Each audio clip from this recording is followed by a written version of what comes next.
साथ संगत जी, सत श्री अकाल। एक दिन जब साहिब श्री गुरु नानक देव जी महाराज के साथ उनके भाई बालाजी और भाई मर्दाना जी थे, तब सद्गुरु महाराज कहने लगे, इस संसार में जितनी भी सृष्टि है, जितने भी लोग हैं, उनकी ओर ध्यान से देखो। बिना कर्मों के किसी मनुष्य को कुछ भी प्राप्त नहीं होता। जेती सिरठि उपाई वेखा, बिनु कर्मा के मिले लई। मालिक ने जितनी भी सृष्टि रची है, ध्यान से देखो। बिना भाग्य और बिना कर्मों के किसी को कुछ नहीं मिलता।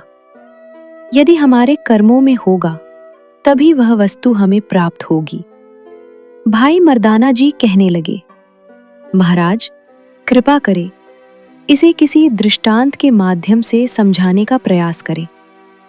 महाराज बोले, प्राचीन ग्रंथों में, वेदों और शास्त्रों में कर्मों के विषय में बहुत कुछ लिखा है।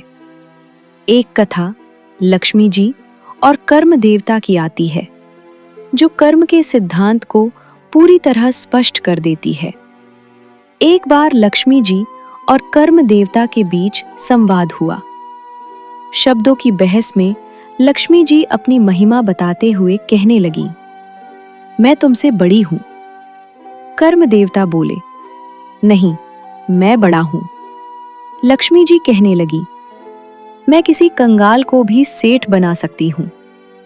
कर्म देवता बोले, मेरे बिना तुम कुछ भी नहीं कर सकती।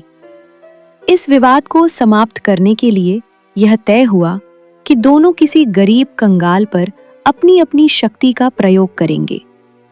एक लकड़हारा जंगल में लकड़ियां काटकर अपना जीवन यापन करता था। लक्ष्मी जी ने कहा, मैं इसे सेठ बना दूंगी। उन्होंने सेठानी का रूप धारण कर लकड़हारे को 500 मोहरों की थैली दी और कहा, इससे अपनी गरीबी दूर कर लो। लकड़हारा बहुत खुश हुआ। उसने थैली को मैले कपड़े में लपेटा और सोचा, आज घर जाकर पत्नी को दूंगा। घर पहुंचा तो देखा घर पर ताला लगा है। उसने थैली दीवार के ऊपर से घर में फेंक दी। पास की चालाक पड़ोसन ने खनक की आवाज सुन ली। लकड़हारा पत्नी को ढूंढने चला गया। उसके जाते ही पड़ोसन ने दीवार फांदकर थैली चुरा ली। जब लकड़हारा लौटा तो घर में कुछ नहीं मिला। पत्नी ने डांटा, उसने पछतावा किया और अगले दिन फिर लकड़ियां काटने चला गया। लक्ष्मी जी फिर आईं और हीरो का हार दिया। चेतावनी भी दी कि इस बार ध्यान रखना। लकड़हारे ने हार को पगड़ी में बांध लिया। नहाने के लिए नदी किनारे गया। पगड़ी उतारी, तभी एक चील पगड़ी सहित हार उठा ले गई। तीसरी बार लक्ष्मी जी ने कीमती लाल दिया। उसने उसे कमीज की जेब में रखा। पानी पीते समय लाल नदी में गिर गया और मछली निगल गई। लक्ष्मी जी हार मान गई। तब कर्म देवता आए। उन्होंने लकड़हारे को 2 पैसे दिए। लकड़हारे ने बाजार से मछली खरीदी। वही मछली थी जिसने लाल निगला था। मछली चीरने पर लाल निकल आया। वह खुशी से चिल्लाया, मिल गया, मिल गया। यह सुनकर पड़ोसन डर गई और चोरी की हुई थैली वापस फेंक गई। बाद में लकड़ियां लेने पेड़ पर चढ़ा तो चील के घोंसले में हार और पगड़ी भी मिल गई। तब लक्ष्मी जी ने स्वीकार किया, कर्मों के बिना मैं किसी को कुछ नहीं दे सकती।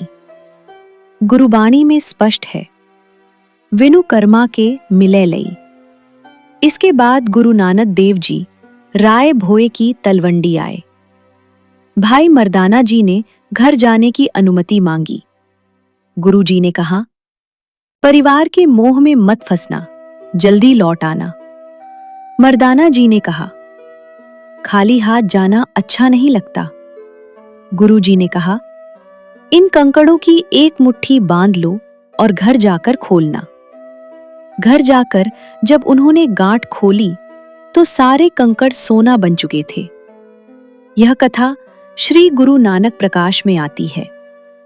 इसका आंतरिक अर्थ यह है कि यदि मनुष्य गुरु की शिक्षा को मन में बसा ले तो वैराग्य रूपी रत्न, ज्ञान रूपी जवाहर और विश्वास रूपी माणिक स्वतः प्राप्त हो जाते हैं।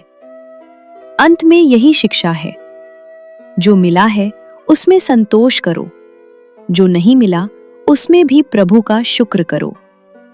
यदि कुछ मांगना ही है तो यही मांगो, सो मैं विसरी न जाई, कि परमात्मा कभी न भूले।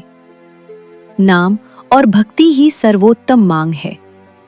गुरु के चरणों से मन जोड़ना ही सच्चा जुड़ाव है।